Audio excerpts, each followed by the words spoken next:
మధ్యకాలంలో ఒబేసిటీ, డయాబెటీసే కాకుండా ఇంకొకటి చాలా డెఫిషియన్సీ అనేది ఉండడం జరుగుతుంది. అది ఏంది అంటే వైటమిన్ డి డెఫిషియన్సీ అనేది ఒకటి. ఎందుకు అనంటే ఇప్పుడు చిన్న పిల్లలు కావచ్చు, పెద్ద పిల్లలు కావచ్చు, మన పెద్దలు కావచ్చు, ఈ మధ్యకాలంలో అపార్ట్మెంట్స్ కావడం వల్ల, గ్రేటర్ కమ్యూనిటీస్ కావడం వల్ల, లేదా మన టైమ్స్, మన ఆఫీస్ షెడ్యూల్, బిజీ షెడ్యూల్స్ వల్ల మనకు వైటమిన్ డి డెఫిషియన్సీ లోపం అనేది చాలా రకాలుగా ఉంది. ఎందుకనంటే నా తోటికొచ్చే లైక్ క్లయింట్స్కి కానీ, పేషెంట్స్కి కానీ చాలా రిపోర్ట్స్లో టాలీ చేస్తే బయోమేకర్స్లో పక్కా ఒక 20 మెంబర్స్, నథింగ్ బట్ 20 పేషెంట్స్ లేదా 20 క్లయింట్స్ వస్తే దాంట్లో 10 మెంబర్స్ కన్నా వైటమిన్ డి డెఫిషియన్సీ అనేది పక్కాగా ఉంటుంది. అది ఎందుకోసం వస్తుంది? ఇంతకుముందు మన పూర్వీకులు లేదా మన తల్లిదండ్రుల టైంలో ఏ ఒక్కరికి కూడా వైటమిన్ డి డెఫిషియన్సీ అనేది ఉండేదే కాదు. ప్రతి ఒక్కరికి ఉండాల్సిన దానికంటే ఎక్కువ ఉండేది. కానీ ఇప్పుడు ఎక్కడ దొరుకుతుంది ఆ వైటమిన్ డి డెఫిషియన్సీ అనేది? ప్రతి ఒక్కరిలో ఉంది. ఇంకోటి ఏమైందంటే ఇప్పుడు ఎండ పడితే చాలామంది ఏం చేస్తున్నారంటే నాకు స్కిన్ ట్యానింగ్ అవుతుందండి, లేదంటే మన ఇచ్చింగ్ ప్రాబ్లం వస్తుందండి నాకు అనేది చాలా మందిలో వింటుంటాం. కానీ అది అబ్సల్యూట్లీ నో. అది ఏ టైంలో ఉండాలో ఆ టైంలో ఉంటే ఏం కాదు.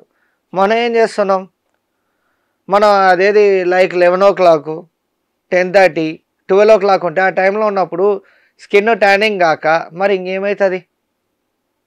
ఇంకోటి వైటమిన్ డి డెఫిషియన్సీ ఎవరి లోపల అవుతుంది ఉంటుందో వాళ్ళకు ఎక్కువ హెయిర్ ఫాల్ కావడము, ఇంకోటి వాళ్ళు ఏమైనా టెన్షన్స్ పడ్డా వాళ్ళకి ఎక్కువ మైగ్రెయిన్ లేదా హెడేక్ ప్రాబ్లం రావడము, ఇంకోటి మజిల్ వీక్నెస్ రావడము, నరాలు నథింగ్ బట్ నరాలు అనేది వీక్ అయిపోవడము, బాడీ వీక్ కావడము, ఇంకోటి వాళ్ళకి ఏమవుతుందంటే వైటమిన్ డి డెఫిషియన్సీ ఉన్న వాళ్ళకు కాన్సన్ట్రేషన్ లెవెల్స్ అనేది కూడా తక్కువగా ఉండడం జరుగుతుంది. అంటే ఇన్ని నష్టాలు ఉన్నాయి వైటమిన్. కానీ మనం ఆ ఎండకు కూర్చోమంటే సార్ మాకు అంత మార్నింగ్ లేవబుద్ధి కాదు సార్, మేము లేచేదే 9-10కి సార్ అనేది ఒక కామన్ డైలాగ్ అయిపోయింది. రాత్రి ముందు పడుకోండి, రాత్రి మరి లేట్ అయి పడుకుంటారు, అది మళ్ళీ చెప్పి పడుకుంటారా? ఏం లేదు కదా. ఫోన్స్కి అలవాటు అయినాం ఫస్ట్ థింగ్. ఆ ఫోన్స్ వల్ల కూడా అది ఇంకోటి నైట్ 10 వరకు అంటే వీ క్యాన్, 10 దాటినాక మనం 11-12 కూడా ఒక్కోసారి మొబైల్స్ యూజ్గా వాడుతుంటాం. వాడినప్పుడు ఏమవుతా అంటే ఆ లైటింగ్ వల్ల మనకు ఆ రేస్ అనేది కళ్ళలోకి పడితే కూడా రెటీనా డ్యామేజ్ అవుతుంది. ఇంకోటి మనకు మైగ్రేన్ అనేది వచ్చే ఛాన్సెస్ ఉంటుంది. మళ్ళీ ఆ మైగ్రేన్ని రివర్సల్ లేదా కంట్రోల్ చేయాలంటే వైటమిన్ డి డెఫిషియన్సీ అనేది ఉండకూడదు. ఎప్పుడైతే వైటమిన్ డి ప్రాపర్గా ఉంటుందో అప్పుడు మైగ్రేన్ లేదా హెడేక్ అనేది కూడా ఉండదు. ఇంకోటి కొంతమందిలో చూస్తున్నాం ఎక్కువ టెన్షన్ పడ్డా, ఫస్ట్ థింగ్ టెన్షన్ లేదా భయం ఎందుకు వస్తుంది అంటే వైటమిన్ డి లోపం వల్ల వస్తుంది. మళ్ళీ అది రాకూడదు అంటే ఎలాంటి ఆహారం తీసుకోవాలి? ఒకటి దీని పరంగా ముఖ్యంగా చూసుకున్నట్టయితే వీళ్ళు ఎగ్స్ కానీ, చీజ్ కానీ, బటర్ కానీ, లేదంటే సోయాబీన్స్ కానీ, మష్రూమ్ కానీ లేదా soybeans or soya chunks nothing but Meal Maker కానీ, మన సారడైన్ ఫిష్ కానీ, సాల్మన్ ఫిష్ కానీ, టునా కానీ, దీంట్లో ఎక్కువ వైటమిన్ డి అనేది ఉండడం జరుగుతుంది. దీంతో పాటు మార్నింగ్ మనకి ఏదైతే సన్సెట్ అరౌండ్ 6 o'clock వస్తుంది లేదా 7 అనుకోండి, ఇంకా మీ లాంగ్వేజ్లో 7 o'clock to 8-8:30 వరకు మనకు ఎండలో ఉండవచ్చు. మనం ఇంకోటి అబ్జర్వ్ చేస్తే చాలామంది ఇంట్లలో రాక ఇప్పుడు కేబీఆర్ పార్క్ ఉంది. కేబీఆర్ పార్క్లో కేవలం ఫిజికల్ ఫిట్నెస్ కోసము ప్లస్ ఈ ఎండ తాకనేకనే చాలామంది వస్తున్న వాళ్ళు కూడా ఉన్నారు. అది సెలబ్రిటీస్ కావచ్చు, జనరల్ హ్యూమన్ పర్సన్స్ కావచ్చు, అందరు కావచ్చు.